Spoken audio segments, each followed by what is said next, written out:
Minggu lalu, kalian sudah mencatat tentang hidrolisis garam. Hari ini saya akan menjelaskan bagaimana mencari pH dari hidrolisis garam. Namun sebelum itu, kalian harus tahu dulu teori tentang hidrolisis garam. Apa itu hidrolisis garam? Hidrolisis garam adalah reaksi antara kation ataupun anion dengan molekul air sehingga dihasilkan ion H positif ataupun OH negatif. Nah, sebenarnya apa itu garam? Garam adalah suatu zat hasil reaksi antara asam ataupun basa. Jadi ketika asam ditambah basa akan menghasilkan garam ditambah air. Nah, dari asam ataupun basa tersebut, mana yang mengalami hidrolisis? Ion-ion yang berasal dari asam lemah ataupun basa lemah akan mengalami hidrolisis. Ingat ya, ion-ion yang berasal dari asam lemah ataupun basa lemah akan mengalami hidrolisis. Kalau dia asam lemah, maka akan menghasilkan ion yang bermuatan negatif atau anion, sedangkan kalau dia basa lemah akan menghasilkan ion yang bermuatan positif atau kation. Nah, bagaimana dengan ion-ion yang bersifat kuat atau yang berasal dari asam kuat dan basa kuat? Ion-ion yang berasal dari asam kuat ataupun basa kuat hanya mengalami hidrasi. Apa itu hidrasi? Hidrasi adalah peristiwa dikelilinginya suatu ion oleh molekul air akibat adanya baku tarik antara ion dan molekul. Nah, selanjutnya kita masuk ke prinsip dari hidrolisis garam. Ada 4 prinsip pada hidrolisis garam. Yang pertama yaitu garam yang berasal dari asam kuat dengan basa kuat tidak ada yang bereaksi dengan air. Lah, kenapa seperti itu? Karena tidak mengalami hidrolisis, ya kan? Asam kuat dan basa kuat dia akan mengalami hidrasi, yaitu peristiwa dikelilingnya suatu ion oleh molekul air. Jadi hanya mengelilingi saja, tidak bereaksi. Contoh, garam yang berasal dari asam kuat dengan basa kuat adalah NaCl, NaBr, terus ada K2SO4, ada Na2SO4, ada BaSO4 dan sebagainya. Nah, di sini contohnya adalah NaCl. NaCl itu adalah garam yang berasal dari asam kuat dan basa kuat. Nah, asam kuatnya apa? Asam kuatnya adalah si HCl, sedangkan basa kuatnya adalah si NaOH. Jadi ketika HCl ditambah NaOH akan menghasilkan NaCl ditambah H2O. Nah, kemudian NaCl akan terionisasi menjadi Na positif ditambah Cl negatif. Nah, kemudian ada K2SO4. K2SO4 juga berasal dari asam kuat dan basa kuat, di mana asam kuatnya adalah H2SO4, sedangkan basa kuatnya adalah KOH. Jadi ketika kita reaksikan H2SO4 dengan KOH akan menghasilkan K2SO4 ditambah H2O. Nah, di sini K2SO4 akan terionisasi menjadi 2K positif ditambah SO4 2 negatif. Kenapa dia 2K positif? Kalian harus ingat jumlah zat yang di sebelah kiri harus sama dengan jumlah zat yang di sebelah kanan. Jadi di sini kan K-nya 2. Maka di sini juga K-nya harus 2. Di sini S-nya 1, di sini S-nya 1, di sini O-nya 4, di sini O-nya juga 4. Nah, bagaimana jika belum setara? Maka kalian harus melakukan penyetaraan reaksi. Ingat ya, jika suatu reaksi belum setara, maka kalian harus melakukan penyetaraan reaksi terlebih dahulu. Oke, kita lanjut ke garam yang berasal dari asam lemah dengan basa kuat. Nah, di sini garam yang berasal dari asam lemah dengan basa kuat pasti akan mengalami hidrolisis. Nah, siapa yang mengalami hidrolisis? Yang mengalami hidrolisis adalah si asam lemah karena dia bersifat lemah. Sedangkan basa kuatnya tidak mengalami hidrolisis, maka disebutlah sebagai hidrolisis parsial atau hidrolisis sebagian. Nah, kita lihat di sini. Garam yang berasal dari asam lemah dengan basa kuat jika dilarutkan ke dalam air akan menghasilkan anion. Nah, anionnya itu berasal dari asam lemah. Di mana contohnya nih, HCN. terionisasi akan menjadi H positif ditambah Cn negatif. Jadi anionnya itu adalah si Cn negatif yang berasal dari asam lemah. Anion tersebut bereaksi dengan air menghasilkan ion OH negatif yang menyebabkan larutan bersifat basah dan terhidrolisis sebagian atau parsial. Nah, kenapa bersifat basah? Karena di sini nanti ketika anion bereaksi dengan air akan menghasilkan OH negatif. Nah, OH negatifnya inilah yang menunjukkan bahwa dia sifatnya basah. Oke? Contohnya yaitu ada garam CH3COONA. Garam CH3COONA ini berasal dari asam lemah yaitu CH3COH dan basa kuat yaitu NaOH. Ketika direaksikan antara CH3COH dengan NaOH akan menghasilkan CH3COONA ditambah H2O. Nah, CH3COONA ini terionisasi menghasilkan CH3COO negatif ditambah Na positif.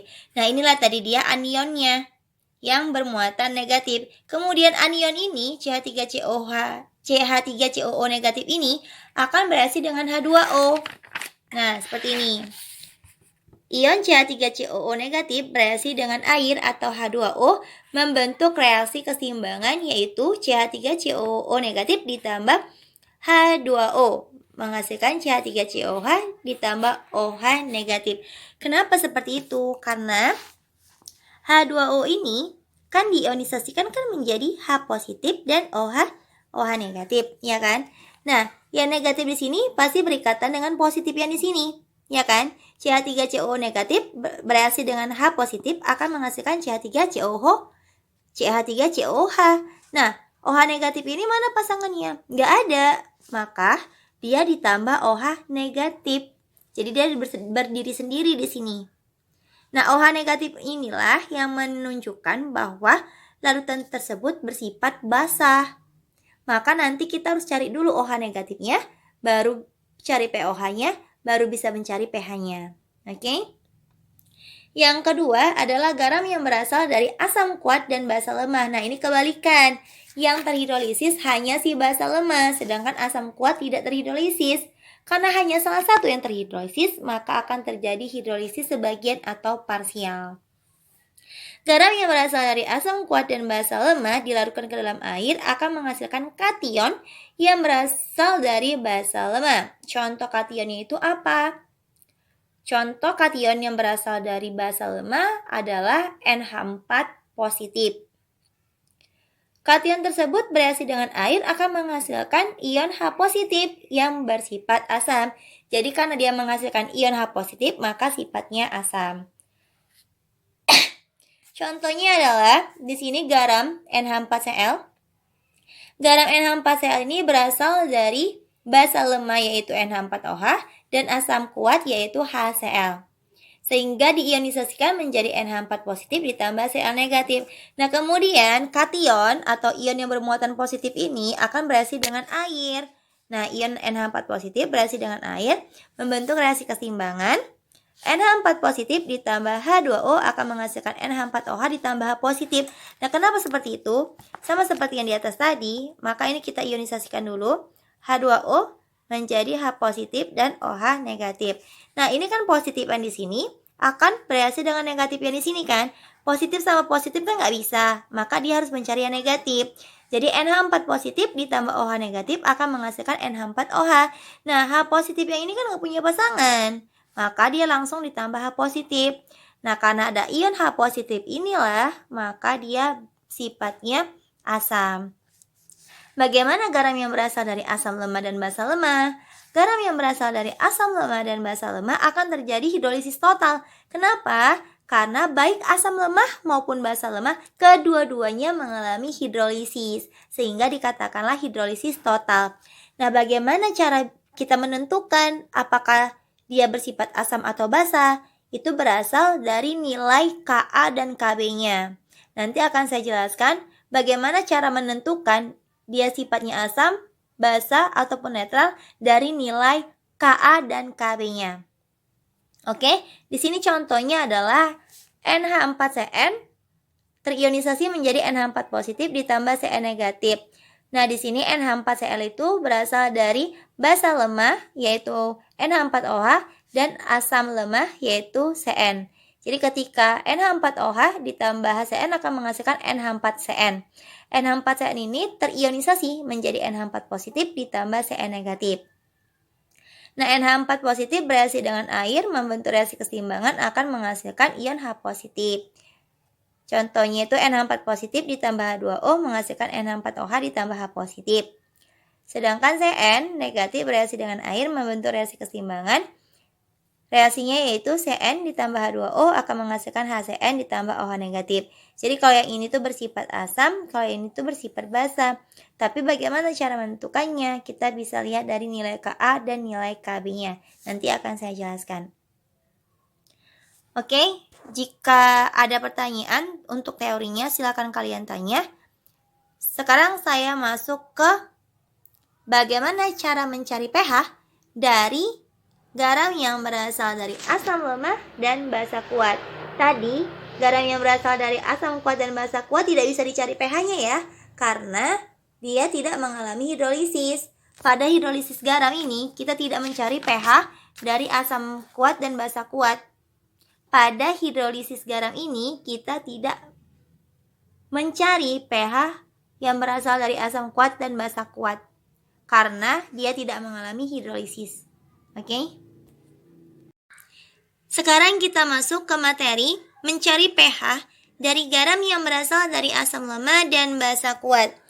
Pada video yang di awal sudah saya jelaskan bahwa garam yang berasal dari asam lemah dan basa kuat akan terjadi hidrolisis sebagian atau parsial karena di sini yang terhidrolisis adalah asam lemah.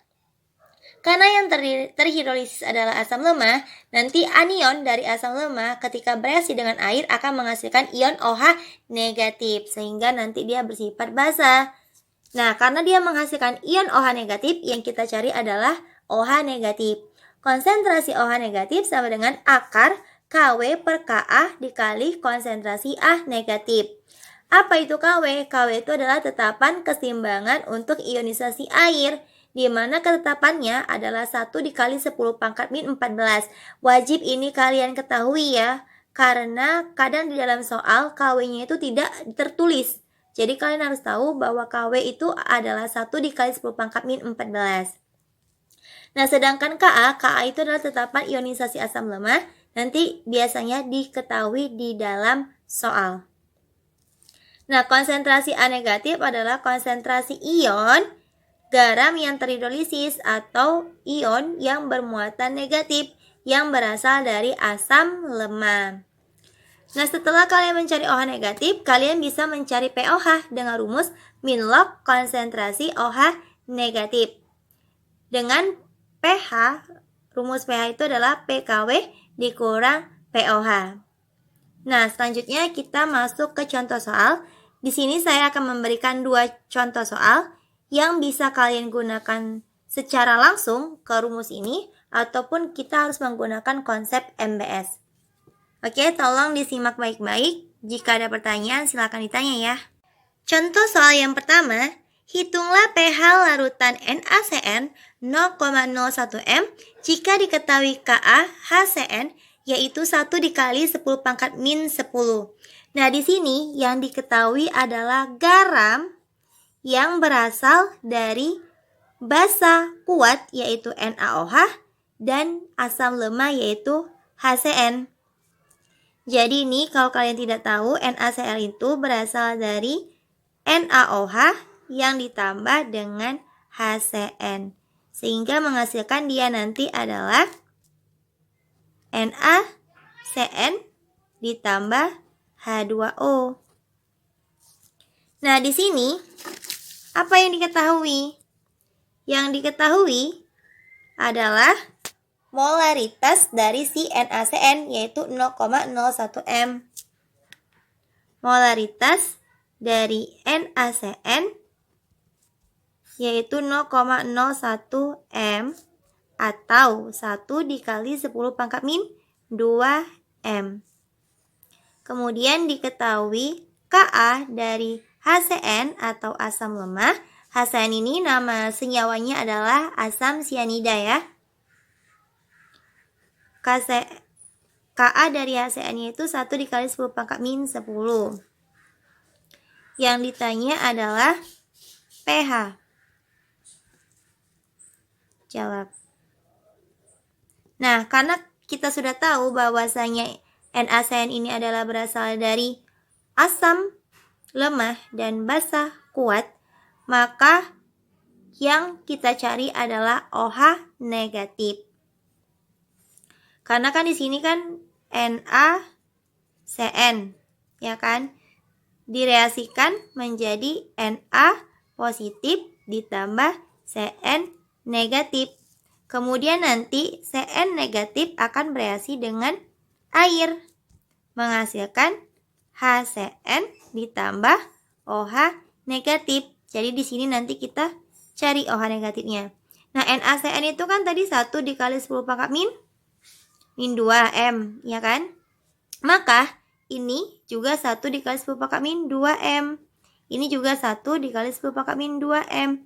Karena koefisiennya ini sama-sama 1. Di sini Na1, di sini Na-nya juga 1.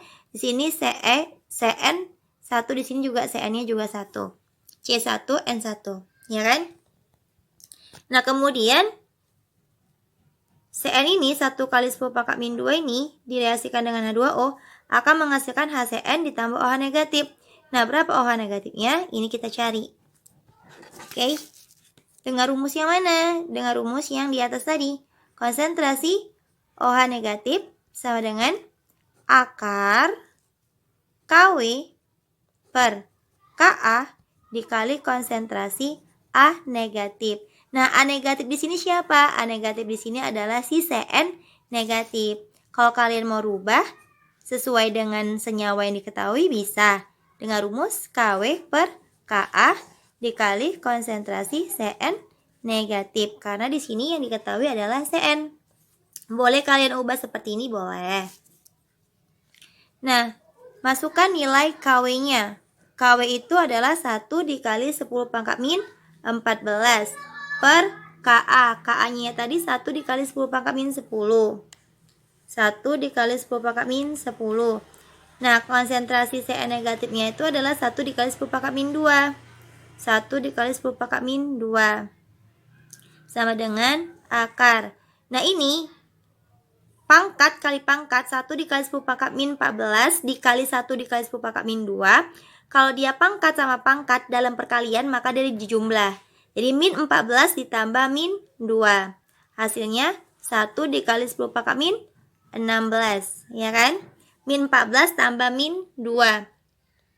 Hasilnya 10 pangkat min 16 per 1 dikali 10 pangkat min 10. Nah, ini kalau dia kalau dijumlah, kalau dia dalam pembagian, maka dia dikurang. Jadi min 16 dikurang min 10, hasilnya min 6. Kenapa? Karena kan dia 16 dikurang min 10, ya kan? Negatif kali negatif kan positif. Jadi min 16 ditambah 10, hasilnya min 6, ya kan? Maka OH negatif sama dengan akar dari 1 kali 10 pangkat min 6. Oke. Maka OH negatif sama dengan, nah, kalau dalam perakaran dia pembagian, berarti ini kan dibagi 2, karena dia kan akar 2 kan. Min 6 bagi 2, hasilnya 1 dikali 10 pangkat min 3. Min 6 bagi 2 kan min 3. Nah, didapatlah OH negatifnya 1 dikali 10 pangkat min 3. Maka kita bisa mencari pH-nya, pOH-nya. pOH dengan rumus min log konsentrasi OH negatif. Jadi min log 1 dikali 10 pangkat min 3. Nah, ini pangkat. Jadi bilangan utama kan 3 dikurang log 1. Log 1-nya berapa? 0. Berarti 3 kurang 0. Hasilnya 3. Nah, ini pOH. Yang ditanya adalah pH. Nah, bagaimana mencari pH? mencari pH dengan rumus pH sama dengan PKW dikurang POH. PKW 14 dikurang POH-nya tadi 3, maka 14 kurang 3 hasilnya 11. Nah, didapatlah pH dari larutan NaCl 0,01 m jika diketahui KaHCl adalah 1 dikali 10 pangkat min 10, hasilnya adalah 11. Nah, pH 11 kan berarti pH-nya lebih besar daripada 7 kan? Nah, karena dia lebih besar dari 7, maka benarlah dia sifatnya basa, ya kan? Ini sifatnya basa karena pH-nya 11 lebih dari 7. Oke, kita masuk ke contoh soal yang kedua. Hitunglah pH larutan yang merupakan campuran dari 100 ml CH3COH 0,2 m dan 100 ml NaOH 0,2 m jika diketahui Ka-nya CH3COH 1 dikali 10 pangkat min 5. Nah, di sini nggak ada garamnya.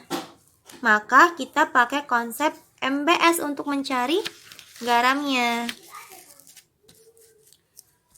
Nah, kita tulis dulu ya apa yang diketahui. Di sini yang diketahui adalah 100 ml CH3COH, berarti V dari CH3COOH adalah 100 ml. Kemudian CH3COH 0,2 m, berarti M dari CH3COOH adalah 0,2 m. Kemudian 100 ml NaOH, berarti V dari NaOH adalah 100 ml dan NaOH 0,2 m, berarti molaritas dari NaOH adalah 0,2 m. Diketahui Ka CH3COH adalah 1 dikali 10 pangkat min 5. Maka Ka dari CH3COOH adalah 1 dikali 10 pangkat min 5. Yang ditanya adalah pH. Nah, di sini belum ada garamnya kan? Di sini CH3COH itu asam lemah, NaOH itu basa kuat. Belum ada garamnya. Jadi bagaimana kita mencari garamnya? Harus reaksikan dulu antara si asam lemah CH3COH dengan si basa kuat NaOH. Kita reaksikan antara si CH3COOH dengan NaOH, maka akan menghasilkan CH3COONA ditambah H2O.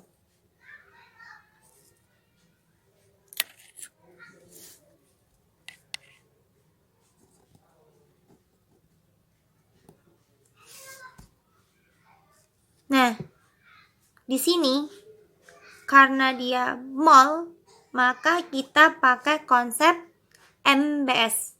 Mol mula-mula bereaksi sisa. Cari dulu N-nya. N-nya rumusnya adalah M dikali V. Ini tetap ya rumusnya M kali V ya. Ini kan belum ada ya mula-mula. Jadi kita kosongkan aja.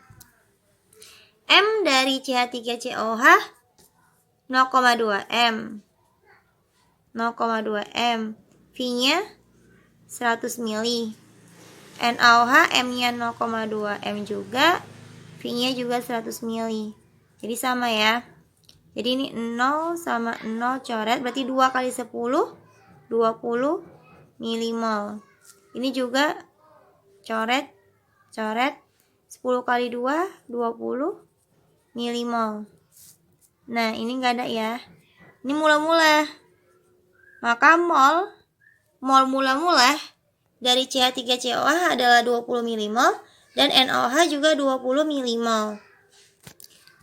Kemudian yang bereaksi, ingat, yang bereaksi adalah mol yang paling kecil. Namun di sini sama ya, 20 sama 20. Maka karena dia sama, tulis aja semuanya 20 milimol. Karena sama, ingat ya, karena sama. Kalau tidak sama, maka ambil yang paling kecil.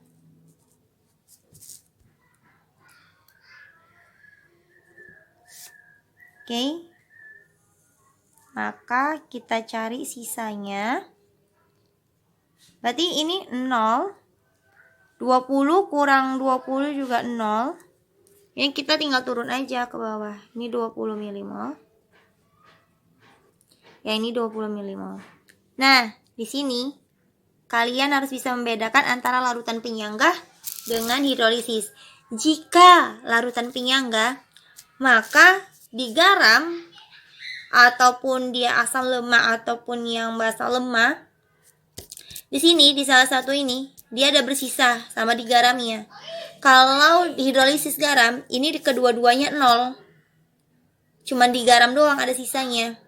Tapi kalau dia larutan penyangga, di salah satu ini ada sisanya dan di garamnya. Itu ya bedanya ya. Pada hidrolisis garam, di reaktan semuanya tidak ada sisa.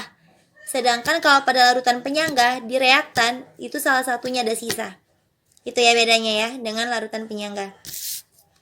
Nah, didapatlah di sini molnya itu 20 milimol. Namun yang harus kita cari kan ada konsentrasi, ya kan? Maka untuk mencari konsentrasi, rumus M itu adalah N per V. Ya kan? Rumus M itu adalah N per V. Jadi kalian carilah M dari CH3COONA, yaitu N dari CH3COOH per V campuran. Kenapa V campuran? Karena kan CH3COH ini campuran antara si CH3COH dengan NaOH. Maka V-nya V campuran. Nah, ini N-nya 20 milimol. Ini Na ya, maaf ini Na. 20 milimol. Volumenya berarti V dari si CH3COH ditambah V dari NaOH.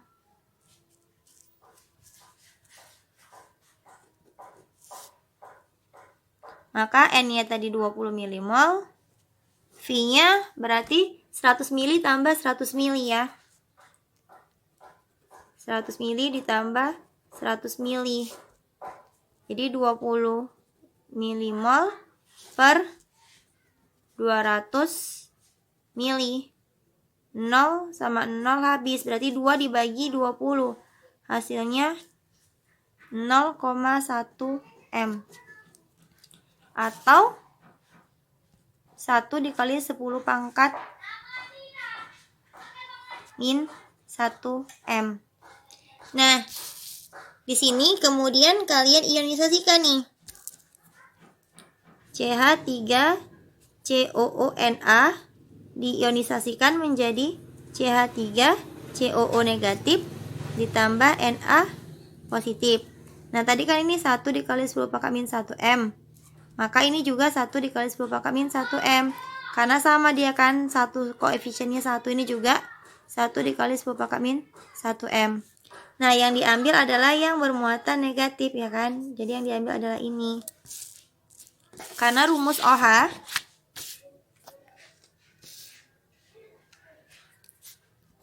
OH negatif kan akar KW per Ka dikali konsentrasi A negatif. Sini KW per Ka dikali konsentrasi si CH3COO negatif tadi kan.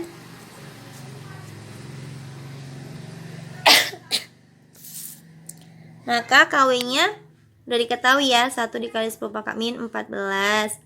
Ka-nya juga diketahui 1 dikali 10 pangkat min 5. CH3COO negatif tadi diketahui 1 dikali 10 pangkat min 1 yang udah kita hitung tadi tuh. Nah, jadi ini negatif 1 ditambah negatif 14 ditambah negatif 1. Ingat ya, dalam perkalian pangkat itu dijumlahkan jadinya. Jadi min 14 ditambah min 1 Hasilnya 10 kali 1 dikali 10 pangkat min 15 per 1 dikali 10 pangkat min 5.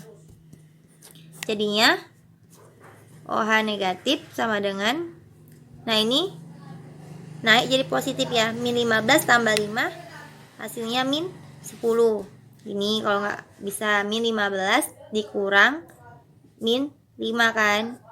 Dalam pembagian pangkat itu dikurang.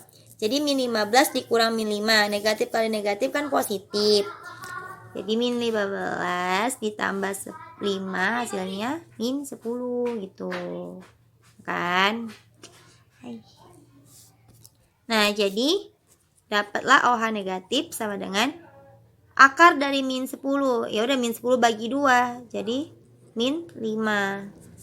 Nah, dapatlah POH-nya min log konsentrasi OH negatif min log 1 dikali 10 pangkat min 5. Jadi 5 dikurang log 1, 5 dikurang 0, hasilnya 5.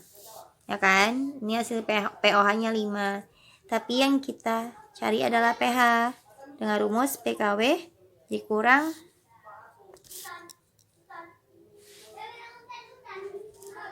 sini aja ya, agak susah nulisnya. pH sama dengan PKW dikurang POH. PKW-nya 14 dikurang POH-nya 5, hasilnya 9. Oke, 9 itu kan pH-nya lebih besar daripada 7 kan? Kalau dia lebih besar daripada 7 sifatnya basa. Maka terbuktilah ini sifatnya basa karena pH-nya 9. Nah, sampai situ dulu penjelasannya. Untuk yang 2 lagi akan saya jelaskan minggu depan. Jika ada pertanyaan silahkan ditanyakan ya. Terima kasih.